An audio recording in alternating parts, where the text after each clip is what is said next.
Ansary here, bringing you a lot of podcasts and some fresh spiritual commentary. It is April 2nd, 2017 on a Sunday. So I'm here compressing some videos, getting some podcasts ready for you, and I look over and I see the book that I just picked up at the thrift store, at least in the last few weeks. The title is called Invisible Supply. Subtitle, Finding the Gifts of the Spirit Within. The author is Joel Goldsmith. He's the author of the book. The last time I did a book reading, this was the same author. There's a couple other books that I've been picking up at the thrift store. You know, not too many, but I'm looking over here and I see I see about 30 books now. Probably about 15 of them, including The Hobbit by J.R. Tolkien. Okay, so let's get into this. He is the author of The Art of Meditation from the back of the book. Joel Goldsmith's principles of spiritual development, which he calls the infinite way, have inspired millions of people around the world. In Invisible Supply, Goldsmith outlines 10 principles of the infinite way that will not only bring about inner peace and the growth of consciousness, but will also provide for material needs. A quote from the book: "We need principles from which to work, and upon which to stand if we are to rise above blind faith, as we must. There are principles in every business, in every art, every profession, and every line of work. Those who abide by these principles, even though they may have many struggles, eventually achieve success." Joel Goldsmith is actually the author of, or the last name of a very well-known musician, Game of Death, James Bond films, Rambo. Joel Goldsmith, 1892 to 1964, is the author of more than 30 books, including The Art of Meditation, Practicing Presence, The Thunder of Silence, and parenthesis, in Eternity. And I'll go ahead and name the two books that I have that weren't even mentioned on the back. One is Awakening Mystical Consciousness, and I read to you the first chapter of that book about a month ago. And next to that, we have Conscious Union with God, also by the same author. And here we have the third book by the author in my possession, Invisible Supply. Let's go ahead and read the preface. I like it. It doesn't even have a number. It doesn't say X. It doesn't say Roman numeral 1. It just is. First page after you turn the cover. Supply is spirit, and it is within you. It is never visible, and it will never become visible. It is invisible to human eyes. It is never felt with human fingers. It is never heard or tasted. What you behold in the outer world are the forms that supply assumes. Outwardly, supply takes the form of money, food, clothing, housing, transportation, business, capital, and so forth. Your spiritual discernment will tell you that this is true. Later, you will see the proof of it, not even seeing supply, but by seeing the forms that supply assumes. Supply is infinite, and it is omnipresent, wherever you may be. Like Moses, we can realize that we do not have to live on yesterday's manna, nor do we have to gather today's manna for tomorrow. The supply is infinite. Truth, like supply, is invisible and inaudible. You will never see truth, nor will you ever hear truth. Truth is within you. Truth is spirit, and truth is God. What you read in a book or what you hear with your ears are merely symbols of truth. Finding the Gifts of the Spirit Within You, Invisible Supply. Again, it lists other books by Joel Goldsmith. Another quote, Psalms 127. "Expect the Lord built the house, they labor in vain that builds it." And some words from the Infinite Way.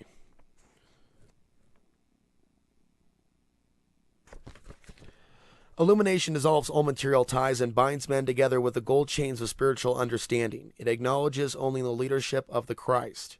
It has no ritual or rule but the divine, impersonal, universal love, no other worship than the inner flame that is ever lit at the shrine of spirit. This union is the free state of spiritual brotherhood. The only restraint is the discipline of soul. Therefore, we know liberty without license. We are a united universe without physical limits. The divine service to God without ceremony or creed. The illumined walk without fear, by grace. And it says this book was published in 1983, but he passed in 64. Obviously, this is based on information that was written earlier. So this was printed then. Regardless, we look at the contents. Very similar layout I see to the contents in the other book. We are only going to read a section, really part of the first chapter. Now, he has multiple chapters. All of the book, I'm sure, is important and valuable in its own right. Needs its own reflection. So I'm only going to read you a portion of this.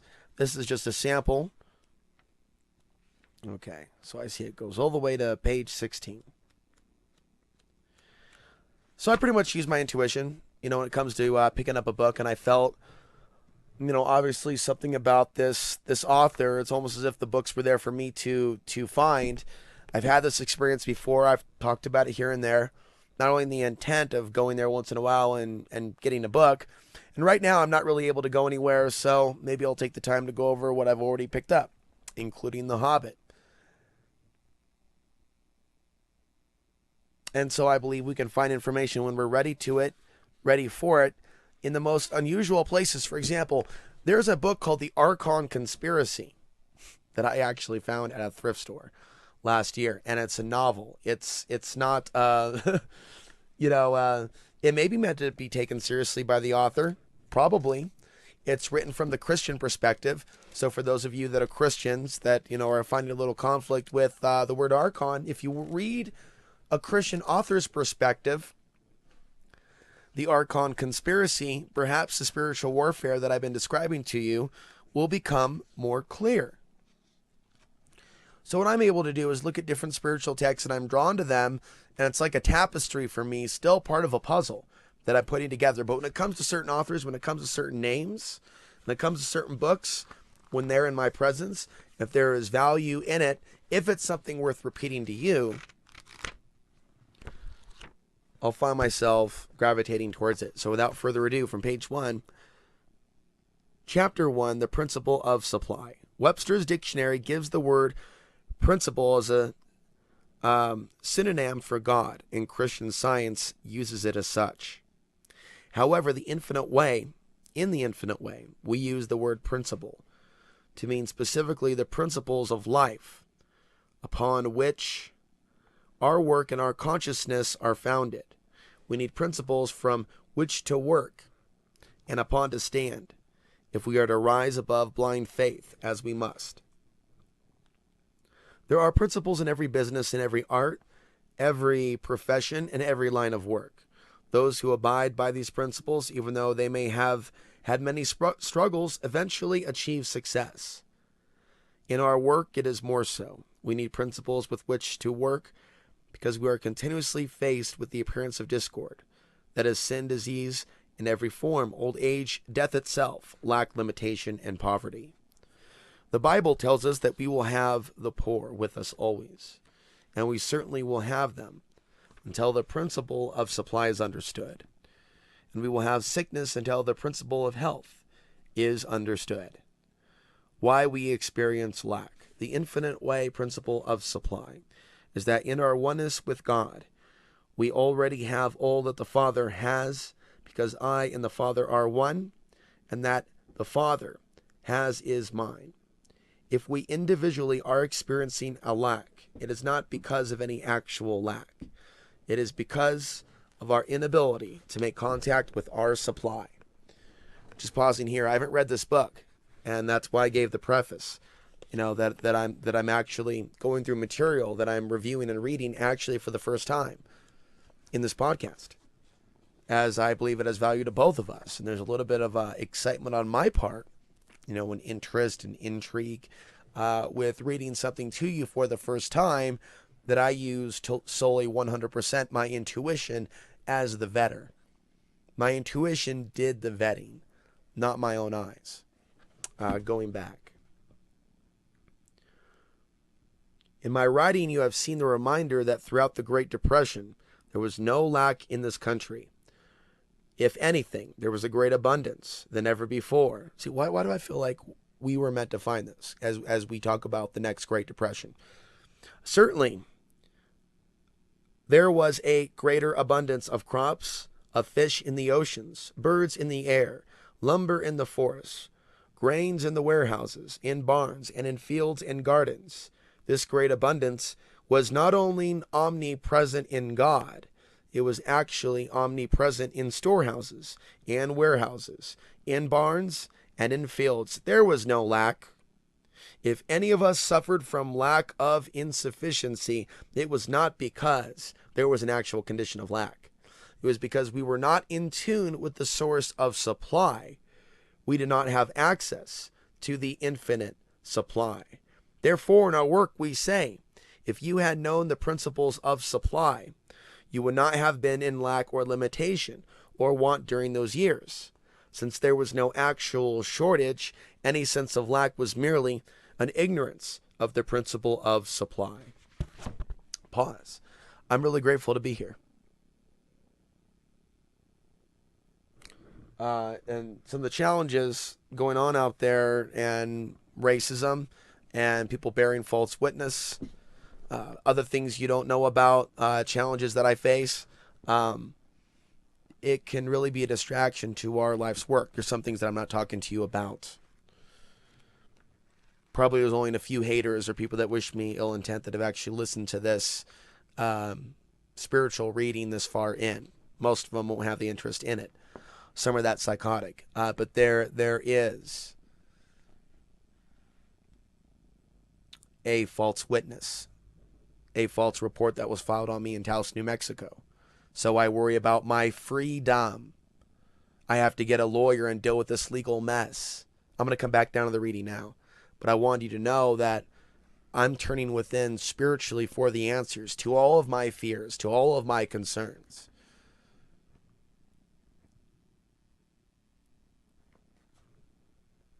And I realize that a lot of things happen for a reason. Not only in finding this book, but the urge to bring you these spiritual solutions and understandings as the real red pill reaction to the corruption, to the conspiracy, to people trying to bring us harm. No, we don't respond with war and harsh words. We seek to understand and use wisdom. And we talk about like letting go and letting God. Well, what does that mean when we're threatened? When we're feeling afraid and we're feeling like we're going to be hungry later and we're going to be dealing with all this war and famine. Here we have an author here who lived through war and famine. I talk about Tolkien as well, and we'll talk about that in another podcast. But Tolkien allegedly received the plot, which is very Gnostic in nature, of Lord of the Rings and of course The Hobbit, from an elven spirit, to put it frankly. A spirit that apparently spoke to J.R. Tolkien in an elven language. And J.R. Tolkien just so happened to have gone through the experience of World War I in England. And it seems that this is also the same time period as this particular individual. And there was also a man by the name of Alexander Stravinsky in the solar cycles of 1918, or that period in which he published initial research of his. And it resulted in his own imprisonment. Here we see a man imprisoned, not for being an actual criminal, but for being a philosopher, for being a thinker. So there seems to be a lot of knowledge that seems to have been dropped, in this cycle of time about 100 years ago, and compiled. And in this age of technology and internet addiction, and you can even say new age distortion, it seems that for a lot of people, they've drifted away from the quest. And all I want to do is just help be an anchor back to that place that we're really from, because I think that it is this subject of infinite supply, right, that we should be focused on, because we live in a world where they want to progress us to be in a state of fear and lack, put us on the run, set us against others, and and they create this system. So going back to the book, having said all that,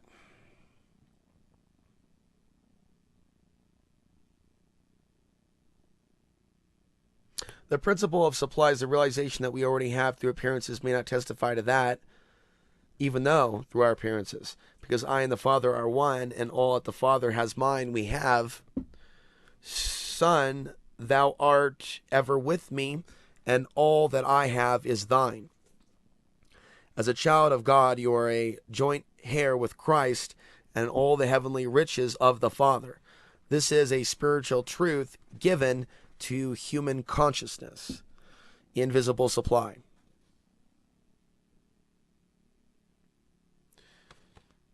The world seeks its good in the external realm. It seeks to find peace, joy, satisfaction, home, companionship, or supply from the outer world of people and things. But the Master said, my kingdom is not of this world. When you turn to the spiritual path, you learn that the world's weapons will not do for us. The world's manner of protecting itself will not do for us. The world's way of seeking its good will not do for us. When you ponder the statement, the kingdom of God is within you, it immediately becomes clear that going outside to find your good will not work. The path to seek is within. The spiritual revelators of all time agree on this. Pause. We'll keep reading soon. The path to the ultimate truth begins within, or starts within. That was the tagline for Outside the Box TV for nearly a decade. I just want to pause and just reflect on that as I read from this random book, which seems to center around invisible supply, or going within. Continuing on, spiritual living is based on the ability to contact God. Let it be understood once and for all that there is a God. Not only is there a God, but he is at hand.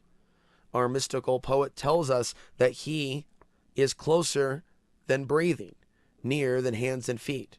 The Master tells us that the kingdom of this God is within us. If we are not experiencing life eternal, if we are not having the harmonies, peace, and prosperity to which we are entitled as children of God, let us be fair about it and acknowledge that we have not made his acquaintance. We do not know him aright. Acquaint now thyself with him, and be at peace. Thereby good shall come unto thee. He shall direct thy paths, and you will be at peace. We will not become acquainted with him. To know him aright is to have our ways directed, and to be kept in peace. It is really and truly to receive the blessing of life eternal, life harmonious, the good life.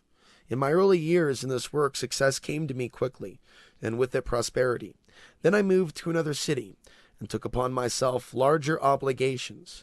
Outwardly, it seemed as if I had made a mistake, because while I continued to be very successful in healing work, I was unsuccessful in demonstrating supply. I faced a severe lack and limitation in maintaining a family with an insufficient income. I was beautiful, doing beautiful healing work, being engaged in it all night and day, and yet I did not have a sufficient return to support my family and myself. Now, this isn't familiar. It puzzled me because for 2 years I had been in the work.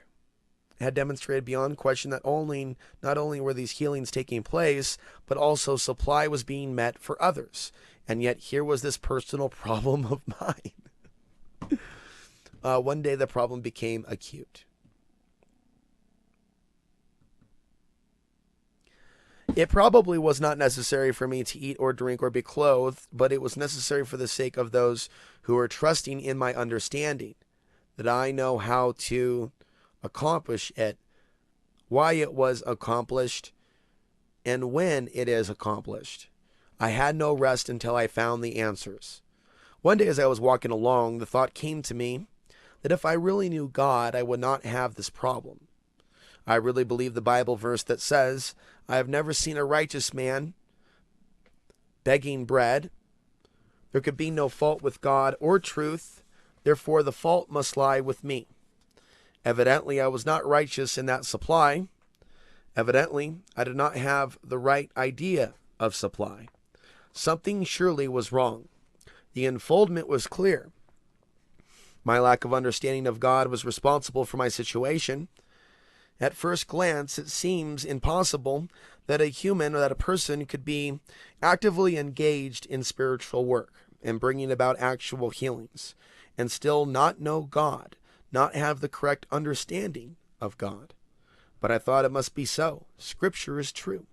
The fault is entirely with me. Evidently, I do not know God. I could put this to the test and see whether or not I knew God. I asked myself, what is God? I began to give all the answers that would probably occur to you. However, I soon realized that the answers could not be truth because they were not of my own knowledge. I was merely quoting God is love. John said that. I did not know. Quote, God is law, end quote.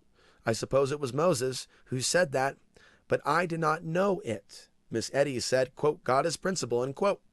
But I did not know that. I realized that the things I knew about God were not true knowledge of God. They were mere quotations about God. Things that others knew about God, not things that I knew. I knew nothing but quotations. I did not know God. Knowing statements of truth about God and knowing God are different things. I pondered then on what is God and what do I know about God. No answers came. Then I began to think about humanity, what humanity is, what I am. I realized that God is the I of my being, the I am, not my humanhood, not my personal mind or power or understanding, the I of me, the very I or spiritual selfhood of me. God constitutes the I that I am. God is the I that I am. God is the very life, the very soul, the mind, the consciousness of individuals.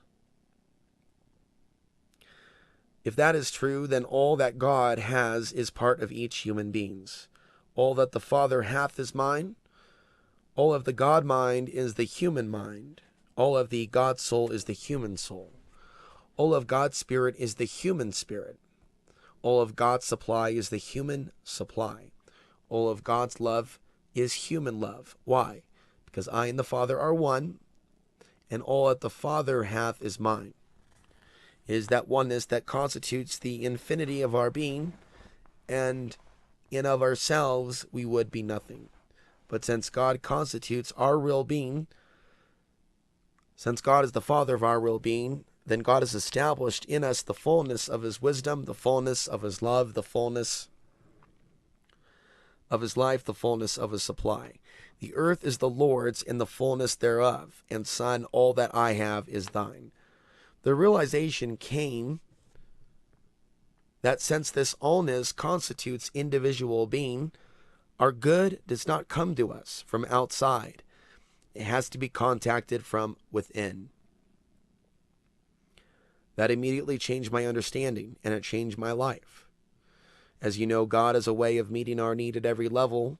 Soon thereafter, I came across a poem by Robert Browning in which he states that we must not try to open an entry for good to come into us from the without, but rather we must open out a way for the imprisoned splendor within us to escape.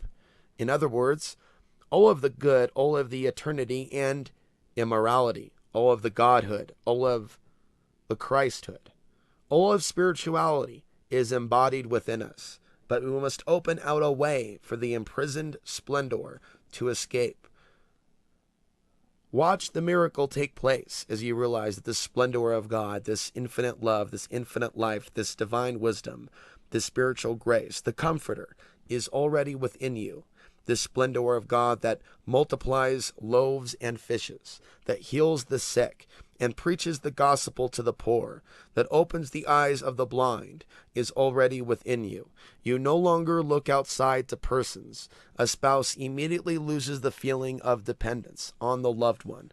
A business person immediately loses the feeling of dependence on position, investments, or business. You come to the realization that even though supply may come through these channels, the supply of source is within oneself. In that realization, new and better avenues should open. Should one avenue close, you gain confidence that others will open as the need arises. Pause and yes, doors close over here, doors open over there. A lot of my travels relate to this theme of me being where I need to be at a certain place at a certain time. If a door closes in the future, it's for a reason. Maybe there's a safer place down the line. We live in today, we live in the now. I am here in the now. And that is all there is. Continuing. Supply is spirit. Supply is spirit and is within you. It is never visible and it will never become visible. It is invisible to human eyes. It is never felt with human fingers. It is never heard or tasted. What you behold in the outer world are the forms that supply assumes. Outwardly, supply takes the form of money, clothing, housing, transportation, business capital, and so forth. Your spiritual discernment will tell you that this is true. Later you will see the proof of it, not ever by seeing supply, by seeing the forms that supply assumes. Supply is infinite and it is omnipresent wherever you may be. Like Moses, we can realize that we do not have to live on yesterday's manna, nor do we have to gather today's manna for tomorrow. The supply is infinite. Truth, like supply, is invisible and inaudible. You will never see truth, nor will you ever hear truth. Truth is within you. Truth is spirit, and truth is God. What you read in a book or what you hear with your ear are merely symbols of truth. Pause. Commentary. There's a lot of people that use truth to market their disinformation nowadays because they know people are attracted to truth. They just hide behind a banner of truth, but they're not exactly speaking truth in their videos and in their podcasts. They're promoting distortion under the flag they're waving that literally says truth in bold letters. It's an interesting, fascinating thing to watch. It truly is. Okay. Pausing for a moment.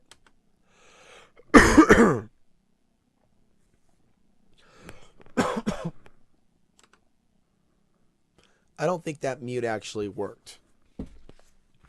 Testing out the mute option on my little keyboard. Try to keep things flowing.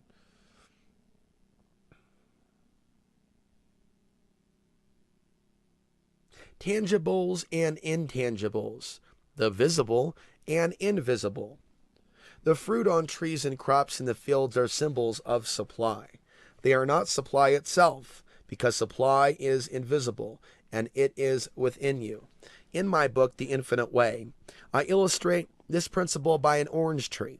Oranges, even to an orange grower, are not supply, because when the oranges have been harvested or sold, or the wind has been blown away for some reason, the crop must be destroyed. The supply is still there. Supply is operating inside of the tree and will appear in its due season as another crop of oranges. When that crop is removed, the supply still has not been used up, because supply will appear next season in another crop as a form of supply. Wars and depressions have deprived many people of their wealth or abundance, and they have experienced lack and limitation, sometimes total lack. But some were able to reestablish themselves, some to a greater extent than before, because although they lost their money, they did not lose their ability to earn more. They had not lost their supply. They still have the intelligence, the energy, ideas, or inspiration that created their original wealth. And for someone that's made a living doing videos, either at one point through mostly donations to shifting to mostly advertising and donations plummeting, but still, surviving off a supply no matter what, I've experienced what this author's talking about, living off my intelligence. And it even causing people to be jealous. That'll say mockingly, don't work too hard, because they don't understand what I'm doing here with this video series, which is why I live off the grid and I should really pull back from even communication with the neighbors and lower consciousness individuals if they're going to place judgment. That's why I live off here, trying to tap into that invisible supply, detaching from the rest of the world that has not shown itself to be the best place for me to reside in. And for this to be the place for me right now to tap into the inner supply on a deeper level, having already tried to do that in dense population centers in some of the biggest cities in America. Now I'm in a whole new experience, and I'm having to go within for my entertainment, having to go within for my pleasure, having to go within for the answers to all of my dilemmas. Think I'm out there socializing at the bar, playing pool with Bill and Jennifer and Jane? No, I'm up here on the hill, living off an acre, trying to get it paid off, living off this financial supply that comes from my videos and seeing how it literally is providing for me. Yes, I have these challenges. Yes, I have this outstanding warrant where I was set up in New Mexico. I can deal with that, though. And whatever's involved in that when I get a lawyer and when that time comes. Until then, I need to keep tapping into the supply, doing what I do over here, and not let them disrupt my freedom just because they demand that they have my freedom. They shouldn't be putting a warrant on me to begin with when I have video evidence of the guy trying to take my camera. And the officer has seen that. So as far as I'm concerned, this is like revenge for the exposure in Costilla County. And see how I'm like sharing this with you in code? Like only those that care enough about hearing the spiritual message are going to have this personal information about me and what's going on. And see, don't you find it kind of coincidental that a Gnostic like me that's been exposing the world of the Archons, they've now actually hit a button to create an actual disturbance in my life, where a certain amount of my time, money, and resources, for a lawyer, of course, goes to something like this. That's not a very comfortable feeling. That's not good at all. I'm not going to submit at present to their demands that they have my freedom and that I spend all this time in their matrix or reality. But at some point, it will have to be dealt with. But for now, my job is to assist not only you, but myself as we go over information like this. This is where I belong. This is what my job is here on the hill. This is why I've stepped back from mass consciousness. This is why I've stepped back from the rest of the world. This is my home. This is what I asked for. Yes, my engine is not working on the vehicle. I got to scrap it, save money, buy another vehicle for $1,000. But did or did I not ask for this experience to be removed from the masses, to have this deep connection with nature? I did. And these are terrifying times, and I'm lucky to be here. I'm also terrified that there's going to be some Great Depression, economic collapse before I even have the land paid off. But I can see now a positive track record of the last year, being able to maintain something, and now coming up on a period where I've been able to stay at the same place. And now we have March turning to April. It's cold outside. It's gray, but there's also sun coming. It's time to see the invisible supply. It's time to grow food. It's time to collect rainwater. I'm collecting rainwater. I'm tapping into principles regarding invisible supply by planning to grow my own food, by collecting rainwater, and by staying here weeks on end, and by collecting rainwater as much as I can. I'm not going to be hauling large amounts of rainwater. In fact, I can't. I can't even go anywhere. So it seems that, yes, I may have lack on one level. I'm gaining so much knowledge and discipline.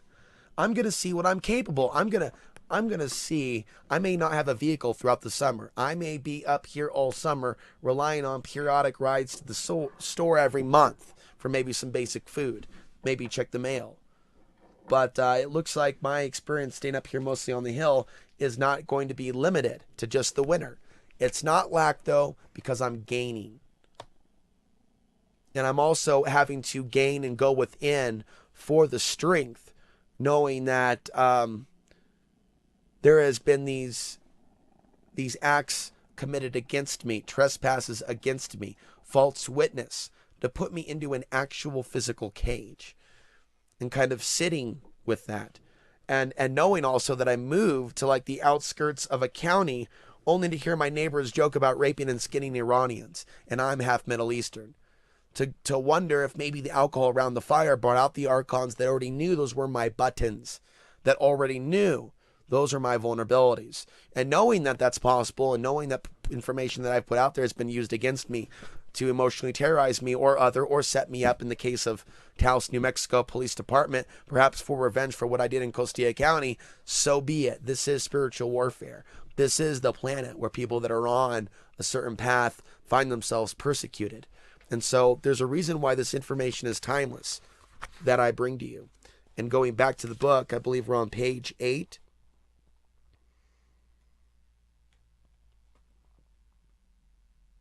They had not lost their supply. They still had the intelligence, energy, ideas, and inspiration that created their original wealth. Ideas, inspiration, intelligence, wisdom, service, or love bring about the forms of supply, but they themselves are invisible.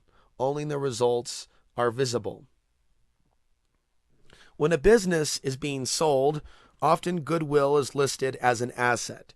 I know of one business that sold its assets for $500,000, but its goodwill for $1 million. The intangible goodwill was worth more than the physical assets of the company. No one can ever see, hear, taste, touch, or smell goodwill. It is an intangible. So it is with all poets, authors, sculptors, painters, composers. Their invisible talents are the substance of what has become visible as poets, books, paintings, teachings, and other forms of art. Their supply is an inner light, their inspiration. Supply is embodied within us. The air of most religious teachings is the belief that supply is something that comes to us, and a great deal of time is wasted in praying for it to be given to us. We know that such spiritual qualities, such as integrity, loyalty, morality, honesty, and charity, are embodied in our consciousness. We do not pray for these qualities to be added to us, but they are qualities that we express. Whether or not we express them to the fullest of our understanding is another question. Supply is just as spiritual as such qualities. It too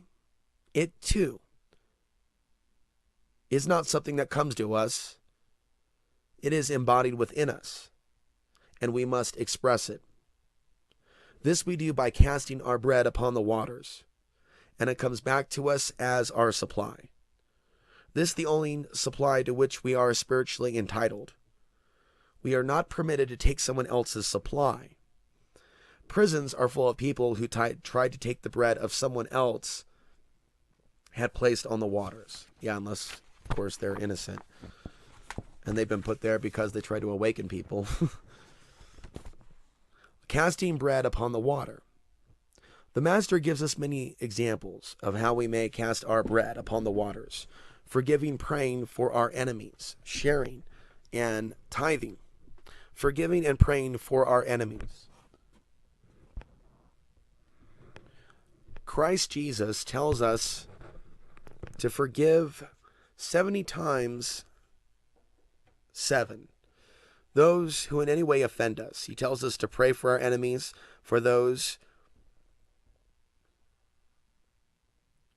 who, out of despite, those who persecute us, This is not limited to those who offend us personally. Remember that if they offer my neighbor, they offend, or if they offend my neighbor, they offend me. If they offend my country, they offend me. If they offend my race, they offend me. In the last analysis, if they offend this world at all, they offend me, because we are all parts of one whole. Since there is only one God who is the Father of us all, we are brothers and sisters. Whoever offends one of us offends all of us. So it is, then, that we are called upon this law of Christ to forgive those who offend us, persecute us, and abuse us. We are to pray for our enemies even more than for our friends. The Master tells us that it profits us nothing to pray for our friends. We must also pray for our enemies in order to be the children of God. And as children of God, we are heirs of God, joint heirs with Christ, and to all the supply that heaven holds. You become a heir to the heavenly riches that God has to bestow only when you learn to pray for your enemies, and for humankind's enemies, to learn to forgive those who offend you. Even if they offend you 489 times, you are to forgive 70 times 7, 490 times. Forgiving others and praying for your enemies are two of the ways in which we can demonstrate our spiritual supply. Sharing. Verily I say unto you, inasmuch as ye have done it unto one of the least of these my brethren, ye have done it unto me. The good you do to another, you are doing to yourself. There is but one selfhood. There is but one God, and therefore but one life. Therefore my life is your life. The same life that courses in my veins is coursing in yours. The same intelligence that is manifest in me is manifest in you.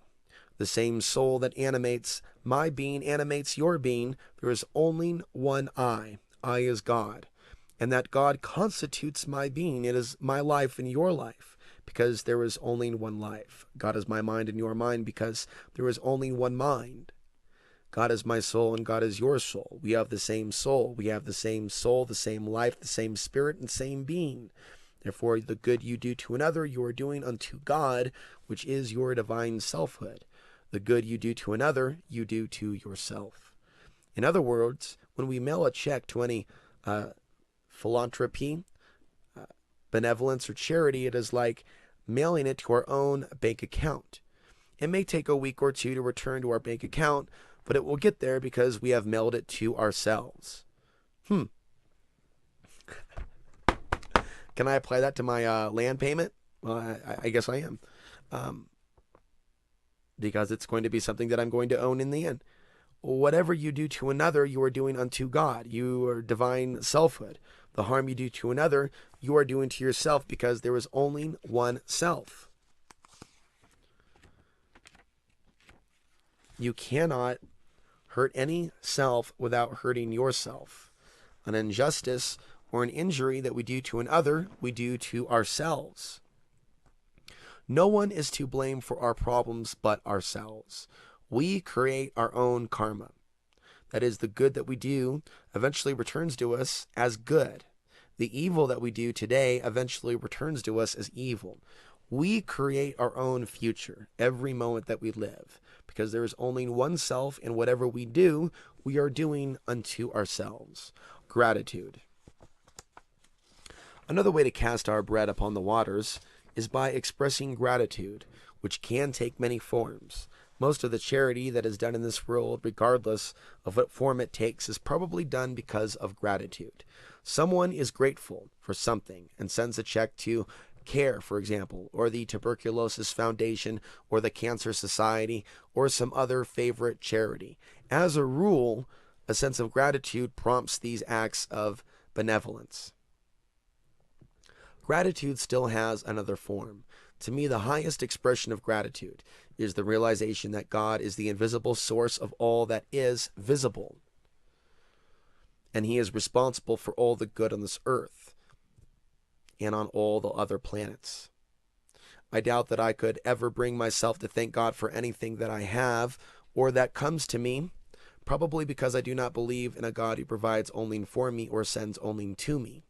I do not believe God created sunshine or rain or the cattle on 1,000 hills, especially for me. I believe that all these exist as God's expression of his own infinite being, his own infinite abundance, spread forth for all the sons and daughters of God, and not only favored for a few.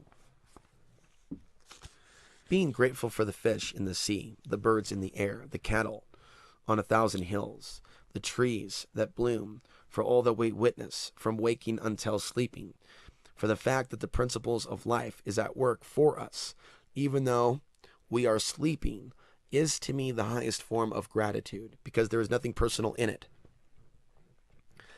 It is a sense of gratitude that the infinite of God is present, infinity, for all of us to share. The fact that so few receive from this infinite abundance has nothing at all to do with God. There is more favoritism on the part of God. God does not give more to one than another. God has no favorite children, no favorite race, no favorite nation. Nor does God reward the virtuous and punish the sinful. It is difficult to accept the doctrine of God's rewarding the virtuous and punishing the sinful when one sees so many sweet, virtuous people suffering disease or lack, while so many rascals abound in health and supply.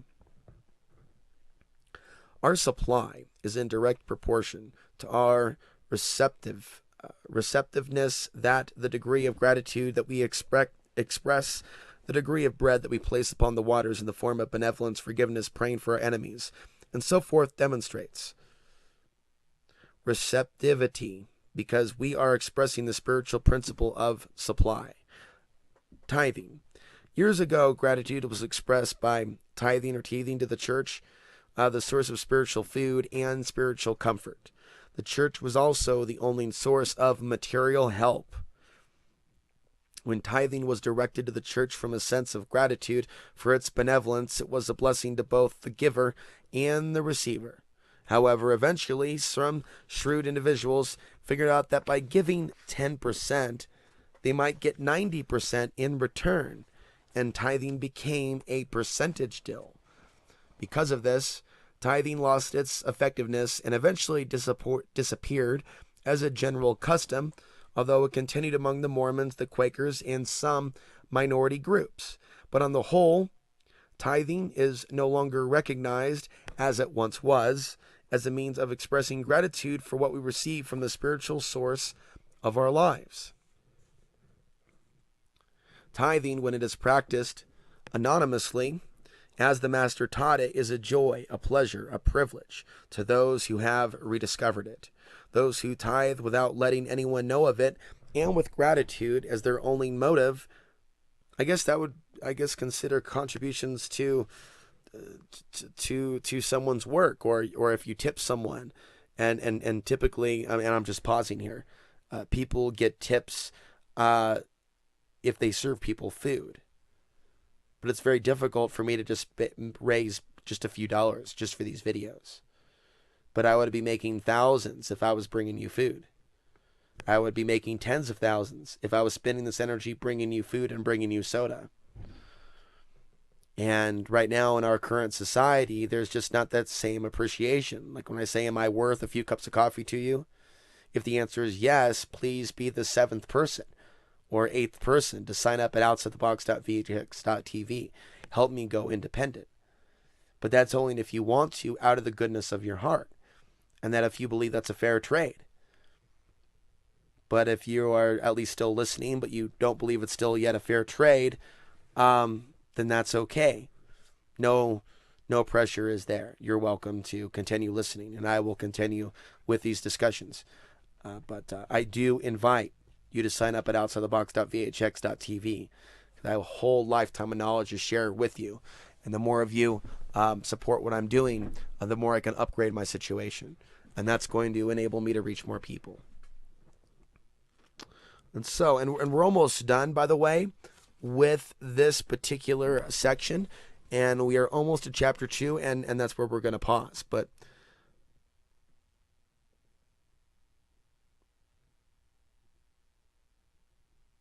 Okay. Tithing, when it is practiced anonymously as the Master taught it, is a joy, a pleasure, a privilege to those who have rediscovered it. Those who tithe without letting anyone know of it and with gratitude as their only motive, discovered that there is indeed a Father who rewards openly. Thy Father, which seeth in secret, shall reward thee openly. But one must not tithe for the reward, for then it becomes a business proposition and is no longer a spiritual activity. These days, the church, right, doing it for the wrong reasons. Yeah, I want to get my money back. It's like, okay, so I'm really starting to understand what they're talking about here. And how we really have seen the rise of, yeah, you'll get so much back if you put it in. And you're like, really? Does it really work that way? Well, they really made it literal. It's like a banker deal.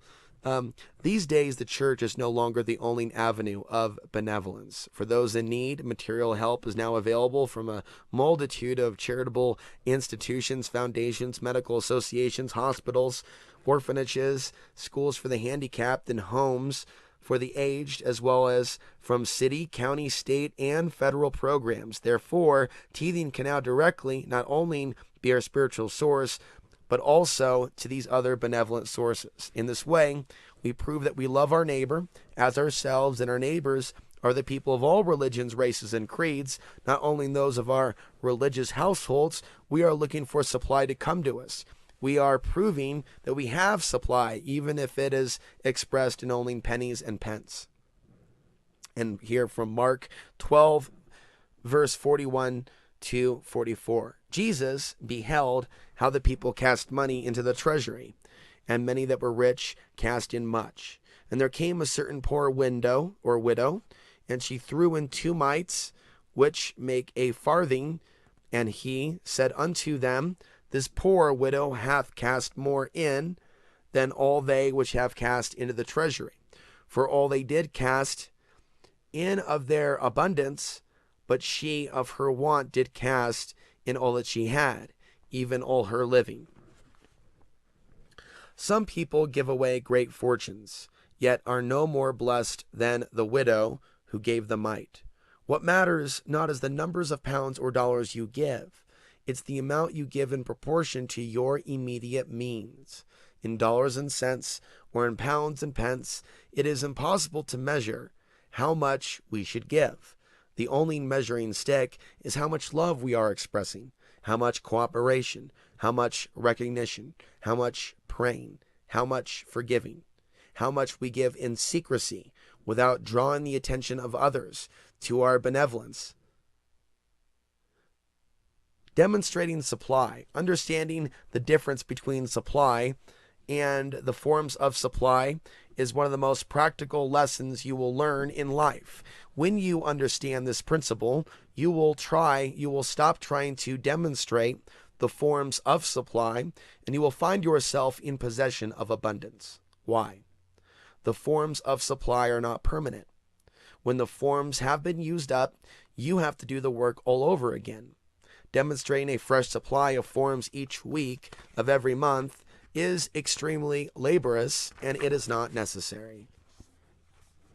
When you demonstrate spiritual supply, the forms of supply roll on forever, and you never again have to take the thought for what you should eat, or what you should drink, or wherewithal you should be clothed. Demonstrate spiritual supply once and for all, then let that supply appear outwardly in whatever form it chooses.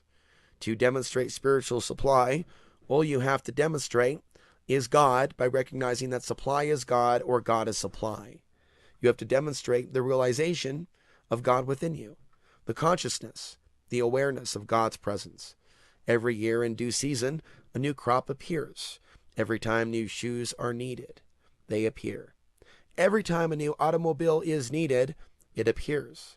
Every time the rent is due, it appears. But why?